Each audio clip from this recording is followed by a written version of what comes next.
महाकवि भावभूति विरचित उत्तर रामचरितम प्रथमो अंकः। चित्रवीथि के उपरांत सीता जी सो जाती हैं और राम उन्हीं को लेकर के इस प्रकार से कहते हैं कि ये सीता जी मेरे लिए क्या नहीं है, अर्थात सब कुछ ही है। तभी प्रतिहारी आकर के कहती है, देव उपस्थित है, आई कह। सीता राम जी कहते हैं कि मुझे केवल सीता का विरह ही प्रिय नहीं है। तभी प्रतिहारी कहती है, देव उपस्थित है। तो राम जी एकदम चौंक जाते हैं और पूछते हैं, कौन? प्रतिहारी कहती है, आसन्न परिचारको देवस्य दुर्मुख है। हे महाराज, आपके समीप रहने वाला दुर्मुख नामक आपका अनुचर। राम है स्वगतम, मन में शुद्धांतचारी दुर्मुख है, दुर्मुख शुद्धांतचारी है। महल में भी प्रवेश की उसको अनुमति है। स मया पौर्जन अपदेशोपसर्पः प्रहितः प्रकाशम आगच्छतु। मैंने उसे लोगों के मध्य भेजा था जिससे वो जान कर आ सके कि लोग उनके बारे में किस प्रकार की राय रखते हैं और प्रजा किस प्रकार से है। ठीक है, उसे प्रवेश करा दो। प्रतिहारी चली जाती है और फिर दुर्मुख का प्रवेश मंच पर दिखाया जाता है। दुर्मुख है स्वगतम, अपने ही मन में कहता है, हा कथम इदानीम देवीम अंतरेण ईदृशम अचिंतनीय जनापवादम देवस्य कथयिष्यामि अथवा नियोग है खलु मम मंदभागधेयस्य एष। देवी के विषय में समाज में जो जन अपवाद प्रचलित है, जो कि बहुत ही अप्रिय है, उस जन अपवाद के विषय में मैं महाराज से किस प्रकार से निवेदन करूँगा अथवा क्या करूँ। मेरा काम ही यही है कि जो भी हो उसे यथातथ्य प्रस्तुत करना। ठीक है, मैं ऐसा ही करूँगा। सीता उत्स्वप्नाए थे, वो सब उन्हें स्वप्न आ रहा है और वो कुछ का कुछ कह रही हैं। आर्यपुत्र कुत्रासि, हे आर्यपुत्र आप कहाँ हो? राम से यम एव रणकदायिनी चित्त दर्शनाद विरह भावना देव्या स्वप्नोद्योगम करोति स स्नेहम अंगम अस्याः परामृशम। राम जी कहते हैं कि बहुत देर से ये चित्रवीथि में विभिन्न विरह काल के चित्रों का अवलोकन कर रही थी और उन्हीं का उन्हें स्वप्न आ रहा है, तो वो अन्य प्रकार से कुछ का कुछ कह रही हैं। और फिर वो कहते हैं, हे देवी मैं यहीं पर हूँ, और फिर उनके अंगों का स्पर्श करते हैं। उसके बाद इस प्रकार से कहते हैं, अद्वैतम सुख दुखयोर अनुगतम सर्वासु अवस्थासु यद विश्रामो हृदयस्य यत्र जरसा इसमिन् आहार्यो रसः कालेन आवरणात् अत्ययात् परिणते यत् प्रेम सारे स्थितं भद्रं तस्य सुमानुषस्य कथमप्येकं हि तत्प्रार्थयते। वो कहते हैं कि जो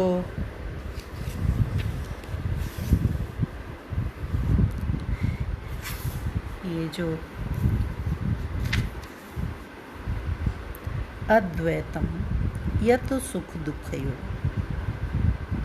जो गृहस्थ जीवन होता है वो किस प्रकार का होता है। यत सुख दुखयो, सुख और दुख में दोनों ही अवस्थाओं में अद्वैत भाव को रखने वाला होता है। चाहे गृहस्थ में सुख आए या दुख आए, जो गृहस्थी हैं उसे समान रूप से भोगते हैं। उनके मन में किसी प्रकार का भेद उत्पन्न नहीं आता, उनकी स्थिति में, उनकी दशा में किसी प्रकार का परिवर्तन नहीं होता है। वे दोनों ही स्थितियों में, सुख में भी और दुख में भी समान रूप से साथ निभाते हैं, साथ रहते हैं। और सर्वासु अवस्थासु, समस्त अवस्थाओं में चाहे कैसी भी हों, अद्वैतम भाव को उनके द्वारा धारण किया जाता है। सर्वासु अवस्थासु अनुगतम, सभी अवस्थाओं में एक दूसरे का अनुगमन करने वाले हुआ करते हैं। यत्र हृदय से विश्राम हो, और यह सौभाग्य गृहस्थ का जहाँ पर कि हृदय विश्राम प्राप्त करता है, अर्थात जो हृदय है उसे वहाँ आराम मिलता है, सुखद अनुभूति होती है। यस्मिन रस है, और इस गृहस्थ जीवन में जो गृहस्थी का आनंद होता है वो जरसा आहार्य है। वृद्धावस्था के द्वारा भी उसको दूर नहीं किया जा सकता है। वृद्धावस्था में गृहस्थ लोगों का परस्पर जो प्रेम भाव है वह कम हो जाता हो, खत्म हो जाता हो, ऐसा नहीं होता है। अपितु यत कालेन आवरण अत्ययात, समय बीतने के उपरांत आवरण अत्ययात, जो उनके मध्य आवरण होता है, एक भेद होता है, एक दूरी होती है, वो भी जैसे जैसे समय बीतता जाता है वैसे वैसे वह भी ख़त्म होती चली जाती है। वो परस्पर एक दूसरे के और भी करीब हो जाते हैं, उनके मध्य कोई भेद नहीं रहता, कोई दूरी नहीं रहती। तो इस प्रकार से आवरण के हट जाने से स्नेह भाव और भी अधिक बढ़ जाता है। परिणते प्रेम सारे, तो आवरण के हट जाने से प्रेम जो है और घनीभूत हो जाता है। स्थितम तस्य सुमानुषस्य, ऐसे जो गृहस्थ की अवस्था है, तत् एकम भद्रम कमपि ही प्रार्थ्यते, किसी एक ही सौभाग्यशाली को उसकी प्राप्ति होती है। इस प्रकार का गृहस्थ सबके जीवन में नहीं हुआ करता है। बहुतों में से कोई एकाध ही सौभाग्यशाली होते हैं जिन्हें इस प्रकार के गृहस्थ की प्राप्ति होती है, जो सभी प्रकार की सुख दुख की अवस्थाओं में अद्वैत भाव के साथ एक दूसरे से जुड़े हुए रहते हैं। सभी अवस्थाओं में, चाहे सुखद हों चाहे दुखद हों, उनमें एक दूसरे के का अनुगमन करने वाले, अनुसरण करने वाले हुआ करते हैं। और जहाँ पर हृदय को, मन को विश्राम प्राप्त होता है, और वृद्धावस्था भी गृहस्थियों के मध्य विद्यमान प्रेम भाव को, अपनत्व को, एक ही भाव को दूर करने में, कम करने में समर्थ नहीं हुआ करता है। और समय बीतने के उपरांत दोनों के मध्य जो दूरी होती है, जो एक आवरण होता है, जो एक भेद होता है, वह भी धीरे धीरे समाप्त हो जाता है, और उनके मध्य विद्यमान प्रेम भाव जो है वो घनीभूत हो जाता है।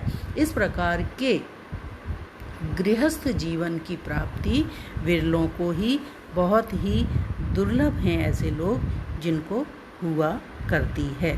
तो इस प्रकार का मैंने गृहस्थ सीता के साथ जिया है। और फिर उसके पश्चात दुर्मुख उपस्थित होता है और कहता है, जय तु देव है, देव की जय हो। राम पूछते हैं, ब्रूहि यद उपलब्धम, कहो तुम्हें प्रजा के बीच से क्या प्राप्त हुआ है। दुर्मुख कहता है, उपस्तुवन्ति देवं पौर्जनपदः यथा विस्मारिता वयम महाराज दशरथस्य रामदेवेन इति। जो पुरजन नगरवासी लोग हैं वे आपकी स्तुति करते हैं, प्रशंसा करते हैं और कहते हैं कि राम के द्वारा के सदाचरण से और उनके सुराज ने हमें दशरथ को भी भुला दिया है। अर्थात राम के राज्य में हम इतने अधिक प्रसन्न हैं, सुखी हैं कि हम महाराज दशरथ को भी भूल चले हैं। राम कहते हैं, अर्थवाद एवेश है, ये तो मेरी प्रशंसा हुई। दोषम तू में कथनचित कथय, कोई दोष हो वो बताओ। येन प्रतिविधीयते, जिसको कि दूर करने का उपाय किया जा सके। दुर्मुख कहता है, साश्रम, आंखों में आंसू लाग के करने उनके कान में कहता है, सुनो तु महाराज एवं एव, हे महाराज सुनिए, इस प्रकार की बात है। राम, अति तीव्रो अयम वाग्वज्र है, अति मूर्छति। अरे रे, ये तो बहुत ही कठोर वज्रापात जैसी स्थिति है। ये वाणी, ये बात तो मुझे वज्रापात के समान आघात देने वाली है और मूर्छित से हो जाते हैं। दुर्मुख कहता है, आश्वसितु देव, हे देव आश्वस्त होइए। राम कहते हैं, आश्वस्य, हा धिक, परग्रहवास दूषणम यत वैदेह्या प्रशमितम् अद्भुतैरुपायैः एतत् तत् पुनरपि दैव दुर्विपाकात् आलर्कम विषम इव सर्वतः प्रसक्तम। अपने मन की व्यथा इस प्रकार से व्यक्त करते हुए कहते हैं, हा हा धिक, बहुत ही कष्ट की बात है, बहुत ही धिक्कार की बात है। वैदेयी से संबंधित यत, जो कि परगृह, दूसरे के घर में अर्थात राक्षस रावण के घर में निवास करने से दूषणम, जो दोष उत्पन्न हो गया है। रावण के घर में सीता जी रह के आई हैं, ये जो दोष है जिसको कि अद्भुतई उपाय, उनकी अग्नि परीक्षा जैसे अद्भुत उपायों के माध्यम से दूर कर दिया गया है। प्रशमितम, और शांत कर दिया था, उसे समाप्त कर दिया था। लेकिन वो जो दोष है दैव दुर्विपाका, दुर्भाग्यवश, तत् वह यह पुनरअपि फिर से आलर्कम विषम एव, आलर्कम पागल कुत्ते के काट लेने से जो शरीर में विष व्याप्त हो जाता है, ऐसे ही विषम एव, विष के समान सर्वतः प्रसक्तम, पूरे ही समाज में फैल गया है। तो ये तो बड़ा ही कष्टकारी विषय है। ये बहुत ही अनिष्टकारी बात है कि रावण के घर में रावण सीता जी का हरण करके ले गया था और उसको वहाँ लंका में रहना पड़ा था उनको।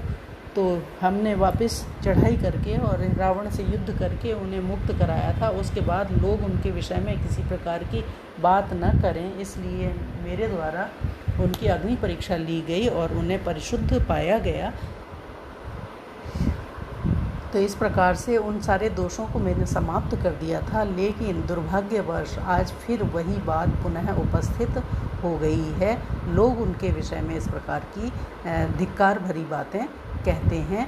इस प्रकार की निंदा, इस प्रकार का जन अपवाद लोक के बीच में आज भी मौजूद है और ये सर्वत्र व्याप्त हो गया है। उसी तरह जैसे पागल कुत्ता काट लेता है, काटता तो एक जगह है लेकिन विष उसका पूरे शरीर में व्याप्त हो जाता है, उसी प्रकार से ये जो लोक निंदा है वो भी सर्वत्र व्याप्त हो गई है।